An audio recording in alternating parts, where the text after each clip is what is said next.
अस्सलाम वालेकुम स्टूडेंट्स। आज के इस वीडियो में हम बात करेंगे कि आपका रिटर्न वर्क जो है वो तो कंप्लीट हो गया और वो एक्सेप्ट भी हो गया, लेकिन अब बारी आती है आपके डिफेंस वाइवा की। ठीक है, वाइवा के लिए अपने आप को आपने किस तरह से प्रिपेयर करना है। जब आपने प्रोजेक्ट को सारा डिटेल में स्टडी किया है, वर्क किया है, तो आप अपने प्रोजेक्ट को भी ईज़िली इंटरप्रेट कर सकते हो। तो मेरे पास सामने एक स्टूडेंट की जो प्रोफाइनल प्रोजेक्ट की फ़ाइल है वो मौजूद है, जिसमें मैं स्टूडेंट का नाम हाइड कर दूंगा। तो सबसे पहले अपने टाइटल को देखना है। देखें, effect of reward system implies in performance. आपका जो भी टाइटल होता है उसमें कम से कम आपके दो या उससे ज़्यादा वेरिएबल्स होने चाहिए, और हमने उन वेरिएबल्स का आपस में या इम्पेक्ट चेक करना होता है या रिलेशन चेक करना होता है, और यही जो होता है हमारे प्रोजेक्ट का पर्पस होता है। अब इस जो हमारा टाइटल आपको नज़र आ रहा है, इस टाइटल में आप देख सकते हैं हमारे पास इफेक्ट ऑफ रिवार्ड सिस्टम, यानी जो रिवार्ड सिस्टम है वो हमारा इंडिपेंडेंट वेरिएबल कहलाएगा, और जो इम्प्लाई परफॉर्मेंस है जिसके ऊपर हमने इम्पैक्ट चेक करना होता है, इफेक्ट देखना है, वो हमारा डिपेंडेंट वेरिएबल कहलाएगा। जैसा कि अभी मैंने आपको बताया कि हमारा जो टाइटल है वो एक वेरिएबल पे कंसिस्ट नहीं करता, उसमें दो या दो से ज़्यादा वेरिएबल्स होने चाहिए। ठीक है, अब यहाँ पे देखें हमारा इंडिपेंडेंट वेरिएबल जो है वो रिवार्ड सिस्टम है, और डिपेंडेंट वेरिएबल जो है वो इम्प्लाइज परफॉर्मेंस है। तो हमें कोई ऑर्गेनाइजेशन सेक्टर को चूज़ करना पड़ता है जिसके लिए हम अपनी स्टडी कंडक्ट करते हैं, तो हमने यहाँ पे नेस्ले को चूज़ किया। हम सेकंड स्लाइड पे चलेंगे जहाँ पे स्टूडेंट का नाम मैंने हाइड कर दिया। उसके बाद डेडिकेशन, आप जानते हैं किसी को भी आपने डेडिकेट करनी है अपने इस वर्क को, अपने पेरेंट्स को, अपने किसी स्कॉलर को, इट्स अप टू यू। उसके बाद हम चलते हैं तीसरा एक्नॉलेजमेंट पे। एक्नॉलेजमेंट एक समरी होगी जिसमें आपने अपने बताना होगा, ग्रेचुइट पेश करना होगा कि किन किन लोगों ने आपके इस प्रोजेक्ट में आपकी हेल्प की है।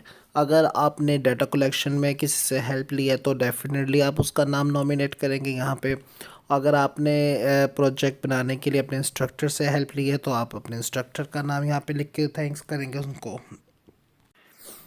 In short, you have to acknowledge all those individuals who have made significant contributions to the completion to your project. आपने उन सबका यहाँ पे नाम लिखना है, चाहे वो आपका इंस्ट्रक्टर होगा, कोई दोस्त होगा। ये एक पूरा एक पैराग्राफ है कि मैंने इस चीज़ को थैंक यू किया। Okay okay okay, no issue. ठीक है, एब्स्ट्रैक्ट वेरी इंपॉर्टेंट हमारा पहला टॉपिक है। अब एब्स्ट्रैक्ट ये होता है कि जब भी आप अपने प्रोजेक्ट का एब्स्ट्रैक्ट लिखते हैं तो उसमें आपका प्रोजेक्ट अलिफ से लेके ये तक, यानी वन टू ऑल, आप उसको कंसाइज करके एक समरी बना के लिखते हैं कि आपने इस प्रोजेक्ट में किस तरह से अपना काम किया है। अब जो एब्स्ट्रैक्ट होगा ये हमारे पूरे जितना भी हमने वर्क किया है, रिसर्च किया है, प्रोजेक्ट है, ये सबको हाईलाइट करता है, मुख्तसर करके बताता है। लेट्स सपोज सबसे पहले ये आपको बताएगा कि हमारा जो टॉपिक है हमने उसमें डिपेंडेंट वेरिएबल ये चूज़ किया, इंडिपेंडेंट वेरिएबल हमने एम्प्लॉय परफॉर्मेंस चूज़ किया, जिसके लिए हमने एक सर्वे कंडक्ट किया। अब वो जो सर्वे कंडक्ट किया था उसके लिए हमने कौन सा टूल यूज़ किया, उस टूल का हमने इसमें ज़िक्र करना होता है। जैसा कि हम एक अडॉप्टेड क्वेश्चनेयर्स हमने यहाँ पे किए थे, जिसको मैंने यहाँ पे हाईलाइट भी किया है। तो उसके बाद हमने किस ऑर्गेनाइजेशन को चूज़ किया, नेस्ले को चूज़ किया, और हमने कौन सी टेक्निक्स यूज़ की हैं। ये जो सारी चीज़ें, यानी आपका जो रीडर है वो जब इस एब्स्ट्रैक्ट को रीड करेगा तो वो सारी आपकी जो प्रोजेक्ट है उसको समझ आ जाएगा। यानी आपका जो एब्स्ट्रैक्ट होगा वो पूरे प्रोजेक्ट को हाईलाइट करेगा कि आपने यहाँ पे क्या किया है। लेट्स सपोज आप यहाँ पे देखें इसका लास्ट पैराग्राफ। तो उस लास्ट पैराग्राफ में हमने जैसे लिखा कि कंक्लूजन वाले पार्ट में ये काम होगा, रिकमेंडेशंस वाले काम में आपने ये किया, यानी पूरे प्रोजेक्ट को आपने यहाँ पे हाईलाइट किया है। नेक्स्ट पेज पे हमारा आ जाता है टेबल ऑफ कंटेंट, ये तो आपको पता ही है। उसके बाद हमारा आता है चैप्टर नंबर 1 यानी इंट्रोडक्शन। अब इंट्रोडक्शन में आपने क्या काम, कैसे एक्सप्लेनेशन देनी है। सबसे पहले आप अपने बताएंगे ऑर्गेनाइजेशन के अबाउट, यानी आपने जो नेस्ले चूज़ की, अब वो नेस्ले क्या है, क्या करती है, उसका रिवार्ड सिस्टम कैसा है, वहाँ की मैनेजमेंट कैसी है। इन सारी चीज़ों को आपने नेस्ले के साथ मिलकर एक पैराग्राफ में एक्सप्लेन करना है। उसके बाद आपने बताना है कि रिवार्ड सिस्टम क्या होता है। फिर आपने रिवार्ड सिस्टम की टाइप्स बतानी है, 2 हैं, 4 हैं, 5 हैं, 6। अगर मल्टीपल टाइप्स हैं तो आप कोई सी 5 से 6 टाइप्स बता देंगे। अगर आप जितनी टाइप्स बताएंगे तो आपको उन सारी जितने आप कैटेगरीज बना के लिखेंगे उन सब का इम्पैक्ट बारी बारी इम्प्लाई परफॉर्मेंस पे चेक करना है। लेकिन हमने अपने प्रोजेक्ट में लिमिटेड रहना होता है। जबकि हमने इंडिपेंडेंट वेरिएबल्स अगर 2 यूज़ किए हैं तो हमारा जो आप जितने मर्जी कैटेगरीज यहाँ पे लिख दें, जैसे monetary, non monetary, employ benefits, health benefits या जो भी, तो हम जिन रिवार्ड्स को हम सिलेक्ट करते हैं हमने उसी को आगे जाके स्टडी करना है। जैसा कि यहाँ पे देखें जितने भी रिवार्ड की टाइप्स लिखी हैं हमने सिर्फ यहाँ पे टाइप्स लिखकर उनकी डेफिनेशन लिखकर हमने यहाँ से कोई से भी 2 चूज़ करने थे, जिसके लिए हमने इंट्रिंसिक रिवार्ड और एक्सट्रिंसिक रिवार्ड को हमने चूज़ किया था। और हमने इन्हीं का ही आगे जाके इम्पैक्ट देखना है कि हमारी एम्प्लॉय परफॉर्मेंस पे क्या आता है। फिर स्टडी में हमने इस चीज़ को कंक्लूड करना है कि आपके जो एम्प्लॉइज़ हैं वो किस चीज़ से ज़्यादा सेटिस्फाई या मोटिवेट हो रहे हैं, वो इंट्रिंसिक रिवार्ड से हो रहे हैं या एक्सट्रिंसिक रिवार्ड से हो रहे हैं। ये सारी चीज़ें हमें डाटा कलेक्शन उनके एनालिसिस के बाद पता चलेंगी। उसके बाद नेक्स्ट स्लाइड पे चलते हैं। बैकग्राउंड रिवार्ड सिस्टम कहाँ से चला, क्या होना चाहिए, कैसा होना चाहिए, मुख्तलिफ जो स्कॉलर्स हैं वो इसके अबाउट क्या कहते हैं। इसका बार अबाउट आपने एक छोटा सा पैराग्राफ आपने एक्सप्लेन करना। ऑब्जेक्टिव आपको बताए मैंने कि आपके जितने इंडिपेंडेंट वेरिएबल्स होंगे, जैसे कि मैंने 2 रिवार्ड सिस्टम उठाए थे, इंट्रिंसिक और एक्सट्रिंसिक, तो मेरा जो रिवार्ड्स जो ऑब्जेक्टिव्स होंगे वो भी मेरे 2 ही बनेंगे। यानी मैंने उन दोनों का इम्पैक्ट बारी बारी चेक करना है अपनी एम्प्लॉय परफॉर्मेंस पे। सिग्निफिकेंस की बात करते हैं, प्रोजेक्ट आपके लिए कैसे सिग्निफिकेंट होगा। डेफिनेटली इसके रिजल्ट्स मेरे लिए डिसीजन मेकिंग के लिए यूज़ होंगे कि अगर मैं इन रिजल्ट्स को नेस्ले ऑर्गेनाइजेशन को देता हूं और मैं देखता हूं कि मेरे जो एम्प्लॉयज़ हैं वो सेटिस्फाई हो रहे हैं किसी एक कैटेगरी से और दूसरी कैटेगरी से ज़्यादा मोटिवेट नहीं है, तो इसके जो रिज़ल्ट्स हैं वो यूज़फुल हो सकते हैं डिसीजन मेकिंग के लिए कि फ़र्दर नेस्ले या कोई भी ऑर्गेनाइजेशन इन रिज़ल्ट्स की बेस पे अपने एम्प्लॉइज़ को किस तरह से मोटिवेट कर सकती है। अब चैप्टर नंबर 2 हमारा लिटरेचर है, लिटरेचर रिव्यू। लिटरेचर रिव्यू को अगर मैं मुख्तसर और आसान अल्फाज में आपको समझाऊँ तो लिटरेचर रिव्यू वो है कि जो डाटा, जो रिसर्चेज, जो स्टडीज़ जो पहले कंडक्ट हो चुकी हैं सेम वेरिएबल पे, जो कि आपने अपने टॉपिक में यूज़ किया है या अपने स्टडी में यूज़ किया है, उनसे रिलेटेड जितना भी डाटा वहाँ इंटरनेट पे मौजूद होगा वो आपका लिटरेचर कहलाता है। लेट्स सपोज अब आपने यूज़ किया रिवार्ड सिस्टम। अब रिवार्ड सिस्टम के लिए खान et al, ठीक है, ये एक रिसर्चर हैं जिन्होंने स्टडी की। अब हमने यहाँ पे उनकी पूरी स्टडी को नहीं लिख सकते क्योंकि आपका तो प्रोजेक्ट बहुत लेंथी हो जाएगा।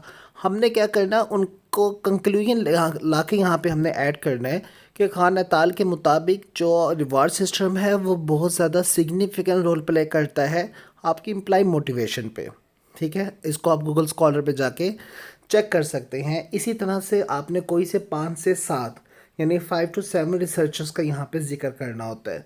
अगर मैं यहाँ पे देखूँ एली et al देखें तो सबसे पहले हमने ऑब्जेक्टिव देखा कि इनकी जो स्टडी थी उसका ऑब्जेक्टिव क्या था, फिर हमने इनकी मेथडोलॉजी, इन्होंने किस तरह से सर्वे कंडक्ट किया, और फिर हमने इनकी फाइंडिंग्स लिखी कि कंक्लूजन इन्होंने क्या निकाला। फिर हमने इनकी बेस पे एक हाइपोथेसिस एज्यूम करते हैं कि क्या हमारे भी रिज़ल्ट ऐसे निकल सकते हैं। ठीक है, उनको फिर हमने आगे जाके चेक करना होता है कि क्या हमारे भी जो रिज़ल्ट्स हैं वो इसी तरह से पॉजिटिव निकलेंगे या नेगेटिव निकलेंगे, और क्या वो हमारे जो प्रोजेक्ट है उसके ऑब्जेक्टिव पे पूरा उतरते हैं कि नहीं उतरते।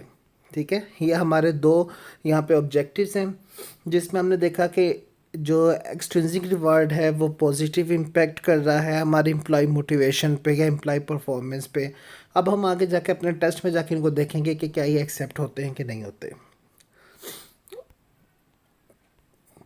उसके बाद आप यहाँ पे देखें हमारे पास जैसे 3 हमारे बन गए ना अब यहाँ पे वेरिएबल्स, यानी 2 हमारे इंडिपेंडेंट, एक हमारे डिपेंडेंट। आइटम्स हमारे होते हैं क्वेश्चनर जो कि हमने अडॉप्ट किए होते हैं। ठीक है, आप खुद से नहीं बना सकते। लिकर्ट स्केल हमने 5 लिकर्ट स्केल यूज़ किया। अब रेफरेंसेस यहाँ पे हमने साइटेशंस ऐड की हैं उन स्कॉलर्स की जिनकी स्टडीज़ में से हमने इन क्वेश्चनर्स को अडॉप्ट किया। ठीक है, ये एक वीडियो मैं बनाऊंगा उस पर आपको मैं सर्च करके भी दिखा दूंगा। ठीक है। अब यहाँ पे कोई भी यानी आपका इंस्ट्रक्टर आपसे क्वेश्चन अगर करेगा कि आपने ये क्वेश्चन कहाँ से उठाए हैं, तो आप उनको बता सकते हैं कि हमने यहाँ पे रेफरेंस ऐड किया है। ठीक है, जब गूगल स्कॉलर पर जाके इनकी स्टडी को निकाला जाएगा तो वहाँ पे वो क्वेश्चन मौजूद होंगे जो कि आपने अपनी स्टडी में यूज़ किए हैं। मेथोडोलॉजी के सेक्शन में आपने बताना होता है कि आपने अपने जो प्रोडक्ट में टूल्स को यूज़ किया, किस तरह से आपने इसको एनालाइज किया, डाटा किस तरह से आप कलेक्ट करते हैं, आपने अपने रिसर्च के मुताबिक बताना है। क्वालिटेटिव है, क्वांटिटेटिव है। जैसे कि आप जानते हैं कि जब हमारे सारा इनपुट आउटपुट ग्राफिकल शेप में होता है, न्यूमेरिक शेप में होता है, तो हमारी जो रिजल्ट्स जो स्टडी टाइप होती है वो क्वांटिटेटिव होती है। उसके बाद आपका प्राइमरी सेकेंडरी डाटा, ये तो आपको पता ही है। उसके बाद डिस्क्रिप्टिव, यानी आपकी जो रिसर्च है वो डिस्क्रिप्टिव टाइप है, यानी आपने इसको एक्सप्लेन करना है। ठीक है। उसके बाद आपका टाइम हॉरिजॉन जो है ये आपका यूज़ होता है। रिसर्च स्ट्रेटजी, ये बेसिक चीज़ें जो आपको पता है, सैम्पलिंग फ्रेम एक्सेट्रा, यानी आपकी जो टारगेट ऑडियंस है वो क्या होगी। डेफिनेटली जो आपकी मैनेजमेंट आपका स्टाफ है, क्योंकि हम अगर रिवार्ड्स की बात कर रहे हैं, ठीक है, अब ये लेबर तो कर नहीं सकती। ठीक है, आप एक मैनेजरियल लेवल पे जब स्टडी कंडक्ट कर रहे हैं तो आपको एक सैम्पलिंग फ्रेम डिज़ाइन करना होता है कि आपकी जो स्टडी है वो किस रैंक पे जाके आपने इससे डाटा कलेक्शन कर रहे हैं। आप जो भी अपना डिटरमाइन करते हैं सैम्पलिंग फ्रेम, उसको यहाँ पे आपने मेंशन करना होता है। सब्जेक्ट्स, पॉपुलेशन, अगर आपने 500 या 1000 की आपकी कैटेगरी है, पॉपुलेशन है, आप उन सब से डाटा कलेक्ट नहीं कर सकते, तो आपको उसमें से कुछ सैंपल निकालना होता है, जिसका एक ख़ास तरीका होता है। राउस सॉफ्ट कैलकुलेटर से आप इसको कैलकुलेट कर सकते हैं, जिस पे मैं एक वीडियो बना दूंगा। तो सैम्पलिंग टेक्निक आपने कौन सी यूज़ की है, ये सारी चीज़ें हमारी डिस्कस हो गई। अब हम चलते हैं इसके इंटरप्रिटेशंस यानी एनालिसिस की तरफ। इसके बाद हम चलते हैं अपने डाटा एनालिसिस की तरफ, और यहाँ पे हम सबसे पहले आगे अपने रिलायबिलिटी स्टैटिस्टिक्स की तरफ। आपके जितने क्वेश्चनर्स हैं, डेफिनेटली हमारे जो क्वेश्चनर्स का नंबर था वो नंबर ऑफ़ 25 थे, यानी तीनों वेरिएबल्स के मिला के 25 बनते थे। अब जब हमने इनको SPSS के थ्रू इनको मेजर किया तो हमारा स्कोर निकला 0.894, जो कि इंडिकेट करता है कि हमारे जो रिज़ल्ट्स हैं वो रिलायबल है, जो हमारा रिज़ल्ट है वो रिलायबल है। अब यहाँ एक क्वेश्चन आता है कि आपके माइंड में कि आपको कैसे पता लगेगा कि ये डेट जो रिज़ल्ट्स हैं वो रिलायबल है। रिसर्चर्स ने एक वैल्यू को फिक्स कर दिया, यानी 0.70। अगर आपका रिलायबिलिटी की वैल्यू 0.70 से अबव आ जाती है तो इट मीन्स आपका जो रिज़ल्ट्स हैं वो रिलायबल होते हैं, हम उन पे वर्क कर सकते हैं। ठीक है। अब इस रिलायबिलिटी पे मैं पहले से एक वीडियो डिटेल में अपलोड कर चुका हूँ, आप उसको देख सकते हैं। उसके बाद जेंडर को आपने एक्सप्लेन करना है, ये तो आप इजीली कर लेंगे कि 285 अगर मेरा सैम्पल साइज़ है उसमें से यानी 228 मेरे मेल हैं और 57 जो है वो मेरी फीमेल्स है। ठीक है। एज को एक्सप्लेन कर सकते हैं कि 285 सैम्पल साइज़ में से कितने पार्टिसिपेंट्स ऐसे हैं जो इस एज ग्रुप से बिलोंग करते हैं और कितने पार्टिसिपेंट्स ऐसे हैं जो अबव 36 हैं, इसको आप एक्सप्लेन कर सकते हैं। उसके बाद हम चलते हैं अपने ये जितने डेमोग्राफिक क्वेश्चंस हैं इनको आप इजीली एक्सप्लेन कर सकते हैं। अब हम चलते हैं डिस्क्रिप्टिव स्टैटिस्टिक्स की तरफ। सबसे पहले जब SPSS पे आप वर्क कर रहे होते हैं, आपने डाटा को कंप्यूट कर लेते हैं। जब डाटा को कंप्यूट करते हैं तो आपके पास हर वेरिएबल के जो क्वेश्चनर्स होते हैं वो उनका एक मीडियन निकल आता है, एक एवरेज वैल्यू निकल आती है। उस एवरेज वैल्यू का हमने जब डिस्क्रिप्टिव स्टैटिस्टिक्स को फाइंड करना होता है तो वहाँ पे हमने मीन वैल्यू को देखना है। अब हमारी जो मीन वैल्यू है 3.9, अब जो लिकर्ट स्केल था वो लिकर्ट स्केल में हमारा नंबर 1 था हमारा स्ट्रॉन्गली डिसएग्री, नंबर 2 था हमारा डिसएग्री, नंबर 3 था हमारा अनसर्टेन, नंबर 4 था हमारा एग्री और नंबर 5 था हमारा स्ट्रॉन्गली एग्री। ठीक है। अब यहाँ पे देखिए हमारी मेन वैल्यू 3.9 यानी 4 की तरफ जा रही है। अब 4 इज इक्वल टू हमारा एग्री, यानी आपके जो रिजल्ट्स हैं, जो हमारे पार्टिसिपेंट्स ने क्वेश्चनर्स को फिल किया, वो हमारे इंट्रिंसिक रिवार्ड का जो वेरिएबल है वो सारों का रुझान एग्री की तरफ था। ठीक है। इसी तरह से आप बाकी वेरिएबल्स का भी देखें तो एग्री की तरफ उनका ट्रेंड बन रहा है, तो इट मीन्स जो आपके पार्टिसिपेंट्स हैं वो पॉजिटिव ही रिस्पॉन्स दे रहे हैं। ठीक है। उसके बाद हम बात करते हैं कोरिलेशन की। कोरिलेशन बहुत इंपॉर्टेंट हमारा टॉपिक है जिसको आपने इंटरप्रेट करना होता है। जितने हमारे वेरिएबल्स होते हैं वो यहाँ पे आपको आपस में एक दूसरे का रिलेशन बता रहे हैं। तो कोरिलेशन जानने के लिए सबसे पहले आपको मैं एक बात बताऊं कि आपका जो कोरिलेशन की वैल्यू है जिसको हम आर वैल्यू भी कहते हैं वो -0 से +1 तक जाती है। अगर हमारी वैल्यू ज़ीरो आ जाए तो इट मीन्स उनके दरमियान कोई भी कोरिलेशन नहीं है, यानी कोई रिलेशन नहीं है। अब यहाँ पे अगर आपकी वैल्यू ज़ीरो से लेके +1 तक जाती है तो जितनी ज़्यादा वो +1 के करीब जाती रहेगी हम कह सकते हैं कि हमारा जो रिलेशन है वो उतना ज़्यादा स्ट्रॉन्ग पॉजिटिव होना शुरू हो जाएगा। अब यहाँ समझने की चीज़ ये है कि अगर आपकी वैल्यू 0 से लेके 4 तक है तो इट मीन्स आपके जो रिज़ल्ट है वो पॉजिटिव है। अगर आपकी वैल्यू 0.41 से लेके 0.6 तक आ रही है तो इट मीन्स आपके जो रिजल्ट्स हैं वो मॉडरेट हैं, यानी ना पॉजिटिव, यानी ना लो पॉजिटिव ना स्ट्रॉन्ग पॉजिटिव, मॉडरेट है।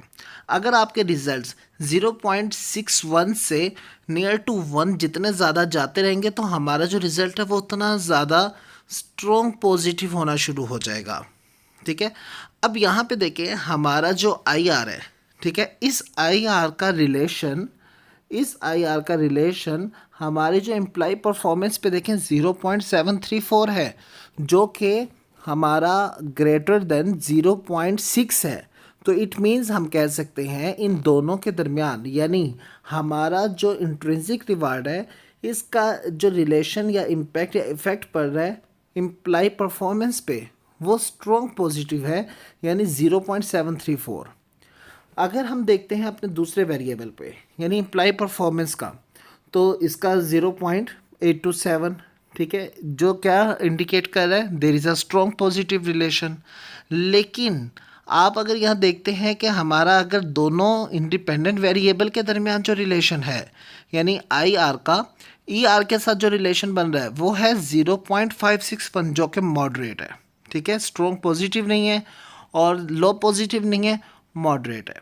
उसके बाद हमारा जो यहाँ पे आपको डबल स्टार नज़र आ रहा होगा जो कि डबल स्टेरिक है, वो आपका शो करता है सिग्निफिकेंस वैल्यू 0.000, ये आपके शो करती है हमारे सिग्निफिकेंट लेवल को। ठीक है, यानी जो आपके रिजल्ट्स हैं वो आपके सिग्निफिकेंट है डबल स्टेरिक लेवल पे, यानी जो इसमें एरर चांस होता है वो लेस देन 5 होता है। ठीक है, यानी आपके जो रिजल्ट्स हैं वो यहाँ पे सिग्निफिकेंट है। ठीक है, कोरिलेशन आपको समझ आ गया होगा। इसके बाद हम चलते हैं अपने रिग्रेशन एनालिसिस की तरफ। रिग्रेशन एनालिसिस तब हम यूज़ करते हैं टेस्ट जब हमने वेरिएबल्स का इम्पैक्ट चेक करना हो या इफ़ेक्ट चेक करना हो। अगर हमने खाली रिलेशन देखना हो तो हमारा काम रिग्रेशन की हद तक जाके ख़त्म हो जाता है, लेकिन यहाँ पे हमने चेक करना था इफ़ेक्ट या इम्पैक्ट जो भी देखना था, उसके लिए हम अपने मॉडल समरी, हम अपने रिग्रेशन एनालिसिस को एफिशिएंट को हमने देखना होता है। मॉडल समरी में जो आर वैल्यू है वो हमारी कोरिलेशन वैल्यू है जिसको हम ऊपर डिस्कस करके आए। यहाँ पे उसने एवरेज वैल्यू को निकाल दिया, हम डिस्कस कर रहे हैं स्ट्रॉन्ग पॉजिटिव रिलेशन है। आर स्क्वायर वैल्यू जो है वो आपको बताती है कि हमारे जो रिजल्ट्स हैं वो रिग्रेशन मॉडल पे कितने % फिट आ रहे हैं, यानी 0.790। इट मीन्स कि हमारे जो रिजल्ट्स हैं वो आपके 79% आपके फिट टू द मॉडल है। ठीक है, आर वैल्यू जो है वो हमारी correlation value, R square value जो है वो आपके फिट टू द मॉडल आपकी जो वैल्यू है उसको एक्सप्लेन कर रहा है। हमारा जो बीटा वैल्यू का इफेक्ट हो रहा है वो कितना है, वो है 0.346। इसको मैं दोबारा से एक्सप्लेन कर देता हूँ। यानी हमारा जो बीटा वैल्यू है वो आपको ये बताती है कि हमारा स्लोप क्या है। ठीक है, आपका रिग्रेशन स्लोप क्या है, यानी अगर आपके डिपेंडेंट वेरिएबल में 1 यूनिट चेंज आ रहा है, ठीक है, अब उसमें आपका जो इंडिपेंडेंट वेरिएबल है वो कितना % रोल प्ले कर रहा है। ठीक है, अब ये देखें आई आर बता रहा है 0.346।